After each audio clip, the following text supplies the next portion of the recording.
मित्रों, दोस्तों, ना तो मैं कवि हूँ न शायर हूँ। हर इंसान की अपना एक तरीका होता है कुछ न कुछ अभिव्यक्ति करने का। कुछ लोग बोल के करते हैं, कुछ लोग बोल नहीं पाते, सिर्फ लिख के चुपचाप चले जाते हैं। कुछ लोग स्टेज पे बोलते रहते हैं। तो मुझे नहीं पता मैं किस कैटेगरी में फिट होता हूँ, लेकिन हाँ, मैं लिखता रहता हूँ। कॉलेज टाइम के दिनों की बात है, तब लिखना जो शुरू करा था, एक कागज़ पे लिख दिया करते थे, कुछ हरफ उतार दिया करते थे और कुछ टाइम के लिए रखा, फिर फाड़ के फेंक दिया। ज़माना बदला, डिजिटलाइजेशन का ज़माना हुआ, बहुत तरीके मिल गए। उनको फिर धीमे धीमे करके पिछले कुछ वर्षों से कंपाइल करना शुरू कर दिया।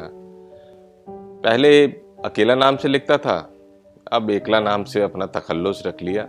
हाँ, इसमें एक मजाकिया चीज़ ये है कि मेरी वाइफ को नहीं पता था ये एकला कौन है, तो मैं उसको बहुत सोशल मीडिया पे शेयर करता रहता था। तो एक दिन अभी कुछ महीने पहले उसने मेरे से पूछा था, ये एकला कौन है, अच्छा लिखता है, उसको शेयर बहुत करते हो। तब मेरे को बताना पड़ा था, ये बगल में बैठा हुआ आपका मियाँ जो है, यही एकला है। तो आई यूज टू हाइड, चीज़ों को छुपा के रखता था। लेकिन अब धीमे धीमे करके चीज़ें लोगों को मालूम पड़ गई। एक दो जगह कविता पाठ सो कॉल्ड करना पड़ा, लेकिन मुझे नहीं पता वो कविता पाठ था क्या था। हाँ, फिलॉसफी मेरे को शुरू से पसंद है, उसको लिखना पसंद करता हूँ, उसको सुनना पसंद करता हूँ। उससे रिलेटेड जो भी चंद चीज़ें होंगी, ज़्यादा नहीं, दो चार चीज़ें मैं आपको ज़रूर सुनाऊँगा जो मेरे दिल के बहुत नज़दीक हैं। स्टाइल में बी डिफरेंट। हाँ, आज उम्र हो गई, पुरानी चीज़ें अब भी याद आती हैं। कोई ज़माना था किसी कैफ़े के कोने में बैठना, वहाँ पे मस्ती करना, तो उस पे दो चार चंद लाइनें लिखी हैं, सुनिए उसको, शायद आपको पसंद आए। कैफ़े के कोने की कॉफ़ी का मज़ा, सिगरेट के धुएं में वो बहस, वो वाह, मानो समय ठहर जाता था। आज भी रुके हुए समय के इंतज़ार में शायद कोई आए या गुजरा वक्त लौट आए। हम लोगों की उम्र बीत जाती है, अपने बचपन की चीज़ें, अपने जवानी के वो अंदाज, वो आज भी याद करते हैं। ये लाइनें उसी पर मैंने लिखी थी। बहुत सारी चीज़ें होती हैं ज़िंदगी में, बदलती रहती हैं, चेंज होती रहती हैं। कई बार हम लोग भटक जाते हैं, कई बार चीज़ों को याद रखते हैं, कई बार भूल जाते हैं। तो उन पे ही मैं ज़्यादातर तो डिफरेंट एप्लीकेशंस पे लिखता रहता हूँ। उनमें से कुछ एक अशियार आपको ज़रूर सुनाऊंगा। और जहाँ तक मैंने आपको बोला कि कई चीज़ें हाइड करके, बहुत सारे लोग होते हैं ज़िंदगी में आपको मिलेंगे जो चीज़ों को छुपा लेते हैं, होते बहुत ही नॉलेजेबल हैं, लेकिन उनकी आदत में शुमार होता है कुछ ना बोलना। ऐसे ही एक शायर थे, उनके ऊपर मैंने एक दो लाइनें लिखी। उनकी आदत थी, वो जब भी अपने पुराने से खंडर नुमा घर में बैठ के लिखते थे तो दरवाज़ों को बंद कर लिया करते थे, और जो भी उनकी संरचना होती थी बहुत ही लाजवाब होती थी।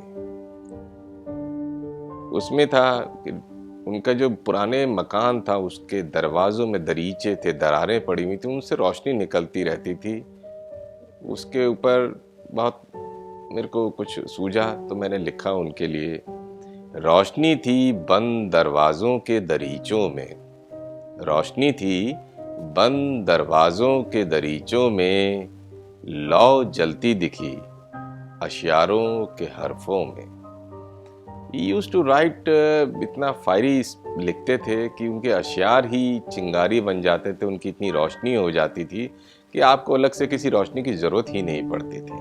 उसी से मिलता जुलता लिखा एक, सिले लब लेकर बैठा था, सिले लब लेकर बैठा था वो बज़्म में दुनिया में, कहते हैं खामोशियों ने महफिल को सजा दिया। जिंदगी है, कटती रहती है, लेकिन अगर जिंदगी जीने का अंदाज मुख्तलिफ हो तो अंदाज ही अलग हो जाता है। यूं ही अपना समय बेकार हम करते रहें, उसका कोई फ़ायदा नहीं होता। यूं ही बेसबब पन्नों को न पलटते ज़ाया करो, यूं ही बेसबब पन्नों को पलटते ज़ाया न करो, जिंदगी की किताब है बारीकी से पढ़ा करो। बहुत कुछ सिखाती है हमें जिंदगी। अब कोई और इल्जामात न ढूंढो, बेमुरव्वत दुनिया मेरे लिए।